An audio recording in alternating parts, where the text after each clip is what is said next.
I've heard of Nick Dacos, but Wanga Nick Wanga what? Wanga who? Who? What? Wang? No, I've got nothing. Good evening, everybody, and welcome to Daicalicious, the TNT Collingwood Corner. Or should I say the Collingwood Corner, brought to you by TNT. How are we today, Turtle? Welcome for our first ever live show, our first ever show in general. We're doing well. We are very excited. So, yeah, let's just see how this progresses. Let's see how this progresses. Beautiful.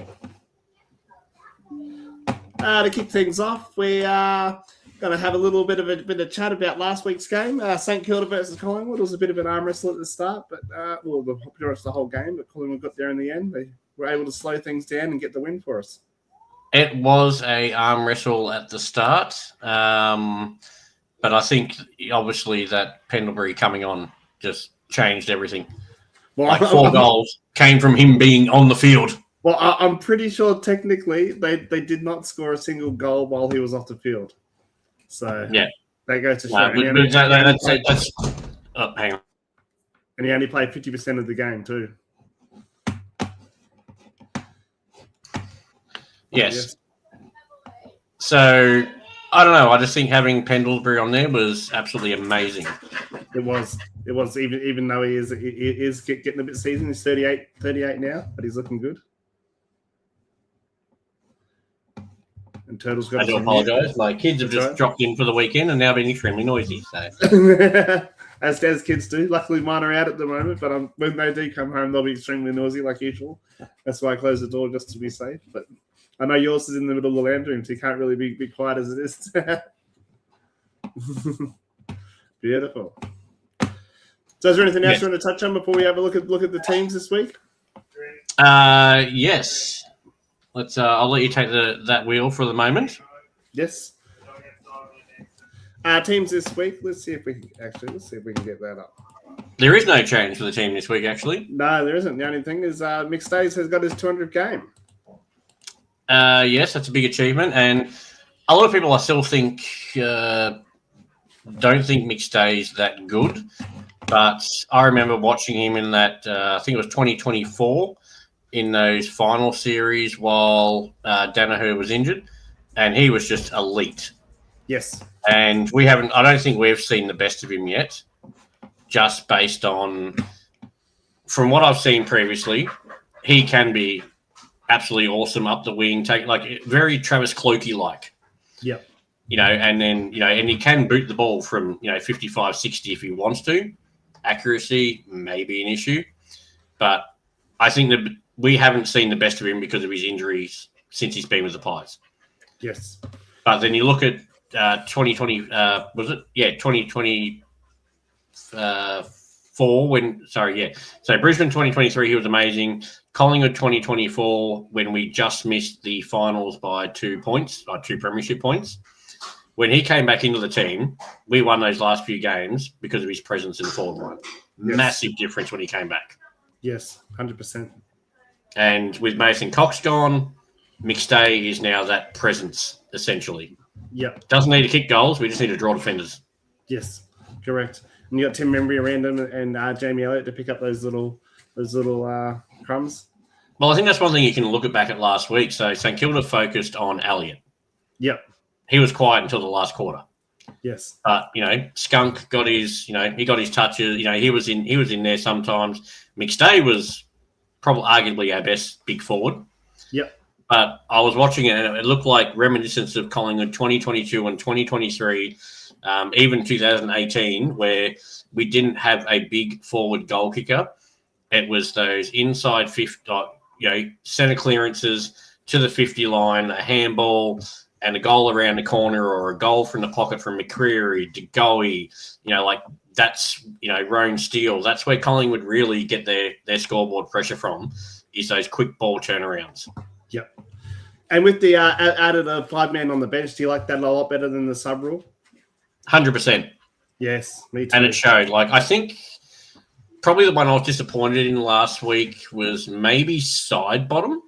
Yep. But the last couple of years, he has started quite slow. Yeah. And even if you go by super coach points, he's been, he was averaging over 100, about a quarter of the way through the season.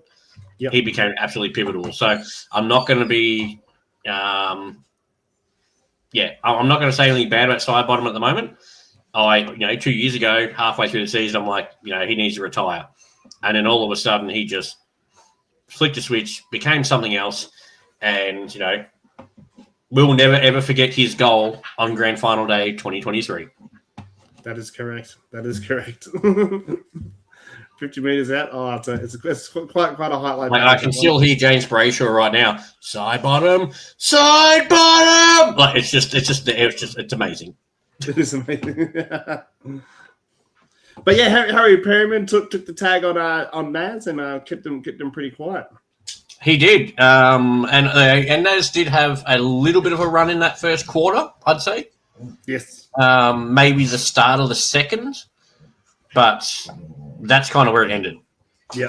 It was nowhere near as impactful as he was against Melbourne last year. No, and people have been saying this for ages that and don't get me wrong, Naz, great player. I think he's got a lot of potential, but when he gets a tag, how's he going to go? We've just found out. Yes. And it took Nick a few games to get around that. Yeah. But it only took him 3 or 4 hard tags, and then all of a sudden he's still being tagged hard and still getting 25-30. Yeah. And Perryman's not like a real key tagger either. He's not like one of the big names out there. No, seeing as though he wasn't, he may be now. Yeah, maybe now. We may see him doing that role more often. Because I see Perryman as more of a winger half forward. Yes. So I think that suits him perfectly. Because I don't think he has the speed to come off half back, or not so much the speed, but more so the IQ and the the kicking efficiency to come off half back. Like your Quaynors and your Josh Daicalicious and your Houstons. Yep. I think if they play more along that wing centre role, tagging a good player, he's going to be very beneficial. Yep. And moving into this week, what do you reckon we need to do to win the match? To win the match is going to be very difficult based on, we're looking at it right here, Darcy Fogarty, Taylor Walker, Riley Thilthorpe, and look at our defense. I know this. Josh Daicos is no way matching up with Thilthorpe. Not happening. Yeah, that's correct. There will be some changes there. I would be saying potentially Maynard will go to Walker, Thilthorpe. No, I reckon Billy will be on Thilthorpe. Or Billy, but either Maynard or Billy are going to be on Fogarty and Thilthorpe. Yeah. Quaynor and Walker, I don't love it, but I don't mind it because I think that's our best option at the moment. But I think there's going to be maybe some double teaming in there. So maybe Will Parker comes in and kind of puts that extra pressure on in the back line. Yes. So he can double up with Frampton. He can double up with Crispy or Maynard or whatever. The real battle here is going to be out of the middle of the ground. Yeah. So, and my only issue with the team this week is I've spoken very highly of Ed Allen the last year or so, but I'm getting a really Josh Carmichael feeling going on, that he's a hard bull. He'll go in for any ball, which is fantastic, but his disposal is just deplorable. Yeah. And that's why Carmichael ended up losing his spot. Allen, on the other hand, has the advantage of being taller and more more solid too. Yes. Yeah. I did notice that in the preseason training that it did look pretty good on the ball there. Like Allen has the he has the potential. Like he's got that body size of like a Cripps. Yeah. He could do that. So let's give him time. And big games like this will be perfect for him. Yes, 100%. Let's focus on Jordan Ngoe. Was great last week. Bo McCreary. And I've noticed Bo McCreary's been really in the eye of the AFL media, like ex-players and that, saying, get him on there, get him into the play. Yeah. Like they believe that he's going to be, a game changer. So hopefully we see more of that. Lockie Schultz, I think that deal has worked out perfectly. I don't think there's a player in the league that has his type of forward pressure. Yeah. But it's I think in favour for us, we've got Dan Curtin out for half the season, Mark Keen's out for half the season, Mitch Hinge is out for another month and a half. Isaac Rankin's not back till next week too, so that's his own fault, isn't it? Yeah, that is his own fault. So that's some good things, but it would be good to see how Calamachi goes in Adelaide. Do you reckon that Nick's going to be tagged? Because they haven't tagged him the last 2 games. But between that, Nick and Dawson have both run right on either team. Yeah. So is it worth losing a player, or does Adelaide actually have a tagger that could keep up with Nick? Was it Alex Neil Bullen? What was he a tagger? Was when he came over from Melbourne? I feel like he tagged him last year, but he did. That was the game we went to, and Nick still ran away with 35 plus or whatever. And it was quite a wet game too, because it was quite showery on the way in there, and then it was raining. Again. Yeah. So, and then I said I'm not confident in this game for some reason. We're clear favourites, which really kind of shocked me, to be honest. Yeah, that's correct. Yeah. But now looking at this team list, this is a midfield battle versus our depleted backline against really good tall forwards. But then you look at our forwards versus their depleted backline. Like, they don't have – there's not many names in there that stand out as great defenders. Yep. No, there's not. So I don't know. It's going to be interesting. It is. I tipped against Collingwood last week for the first time in my life, and they won. So what did I do? I went with Taz's method. I tipped against Collingwood this week, so they win again. I couldn't bring myself to tip against them last week, so yeah, so that's how that went. It's a satisfying feeling when you tip against them and they win. Yeah, because no one can give you shit then. Yeah, no, that's true.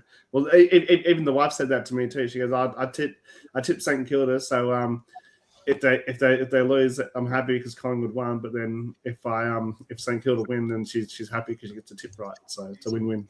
100%. All right, moving on into the news stuff. So we've got a bit of Pies chat. Daicos Tassie rumours. What do you got to say about that? I think there's some merit to it with his, there's that sign-on bonus. Yep. Then there's potential. I'm going to say that he could be offered upwards of $25 to $30 million for a 10-year contract. Yes. And that's including the I think there's a $5 million sign-on bonus over so many years or something. So to have that kind of offer between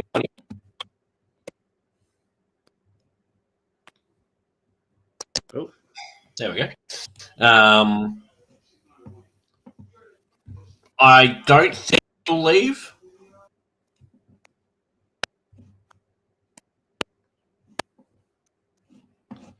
Oh, there's a bit of sound issues there. Clicking. Hang on. Probably all the kids on all the Wi-Fi.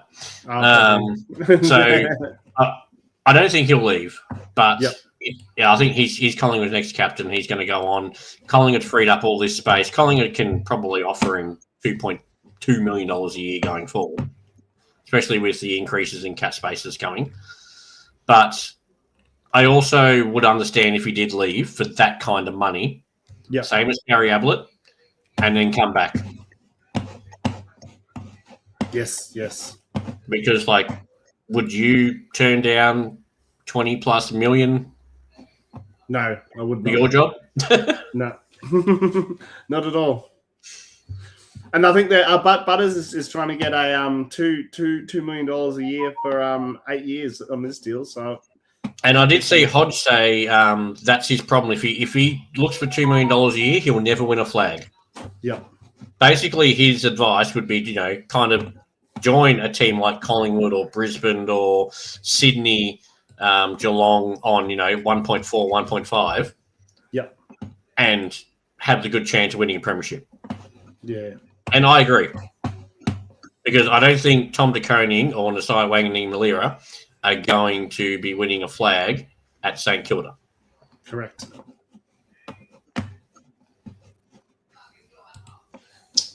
What was the next one we've got there? Next one is Pies paying out Grundy's contract early. Why? Why do you think why? I'm not sure. To free up some cash for. Was it 700K for the next 2 years, or was it just the next year? No, so we owed 700,000 over the next 2 seasons. Yes. We kept our salary cap enough room to pay that out this year. So you're allowed to pay salary cap. Yes. Hang on. What the hell is going on with this thing? Is the cord's a bit loose? Oh, bit of stream difficulties. We got a frozen turtle.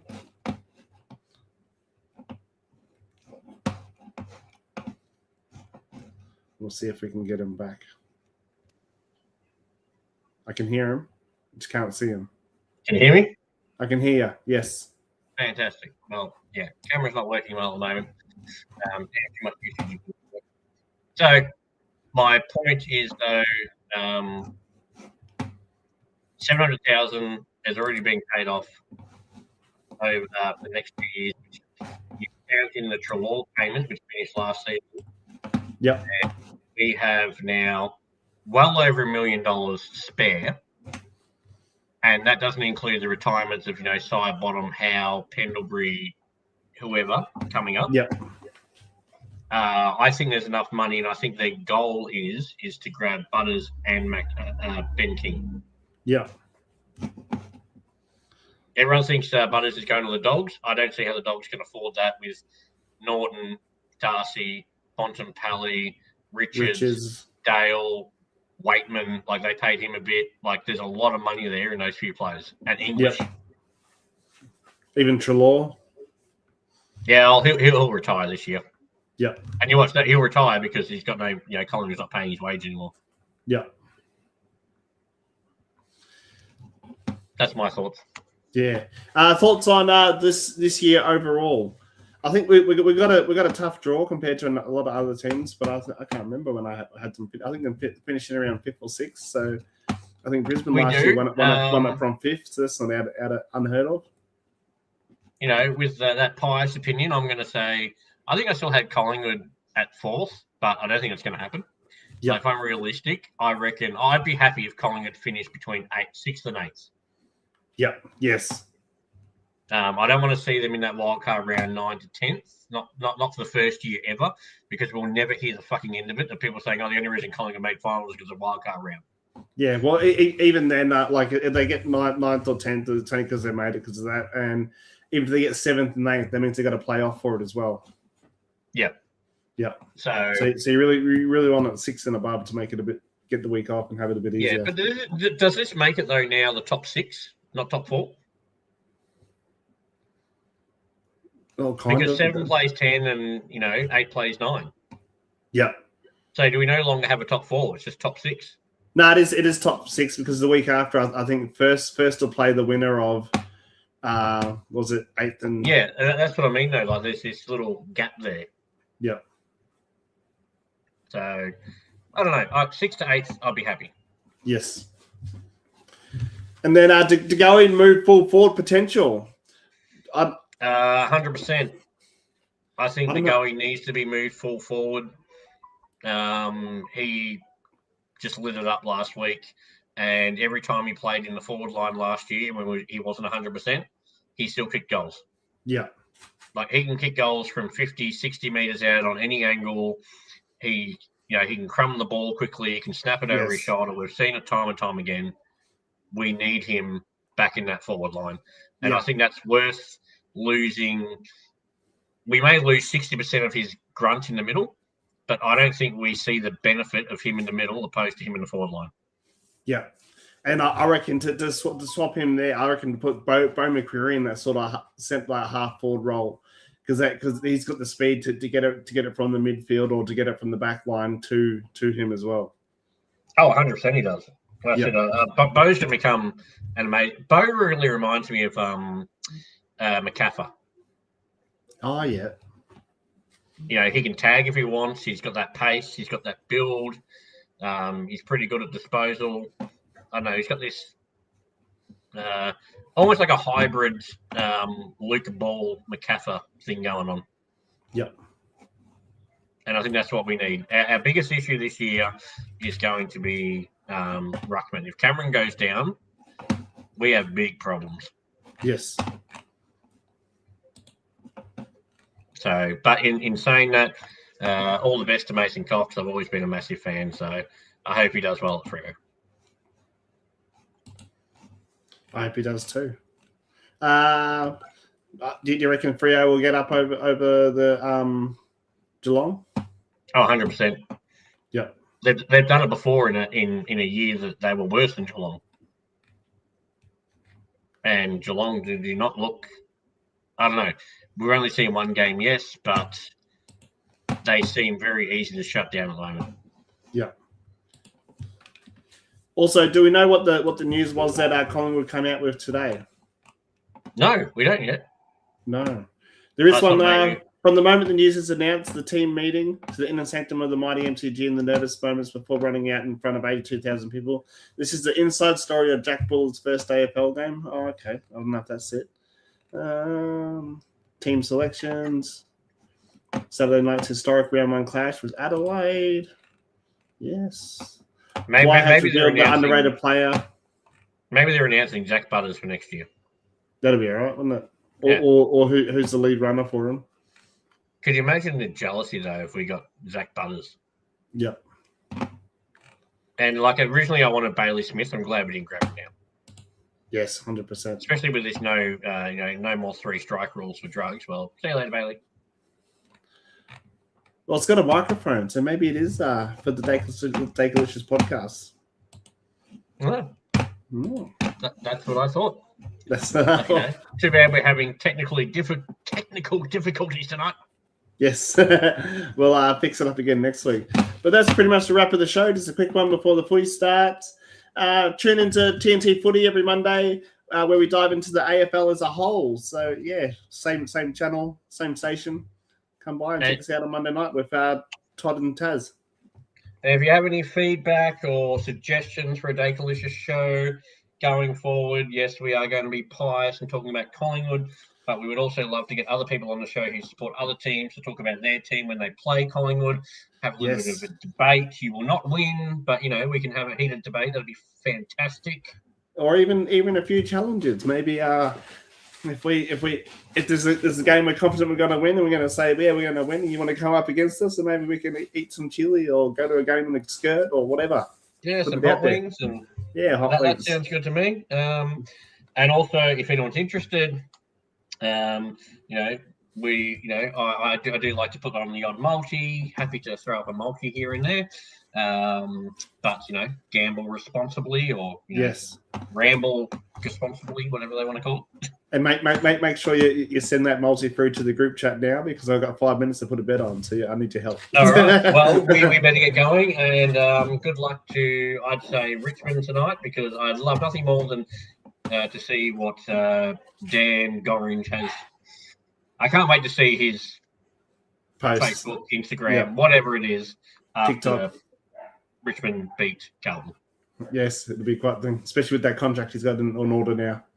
Exactly. All right. Thank you very much. All right. Thanks, everyone. See you all later. Share, like, all the good stuff. Thank you very much. Thank you.